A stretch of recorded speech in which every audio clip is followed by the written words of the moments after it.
Singer Swarnalatha அம்மா. திருமண மலர்கள் தருவாயா தோட்டத்தில் நான் வைத்த பூ. தமிழ் திரை இசை உலகில் ஈடு இணையற்ற இன்னிசை மகாராணி யாருன்னா நம்ம சொர்ணலதா அம்மா தான்.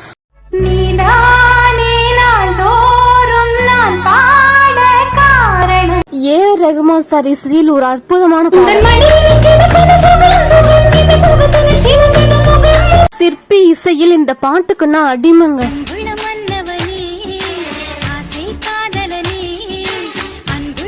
போவோமா ஊர்கோலம் என சொல்லி நம்ம பல ஊர்களுக்கு போக வச்சிருப்பாங்க. சொர்ணலதா அம்மா குரல்ல உங்களுக்கு பிடிச்ச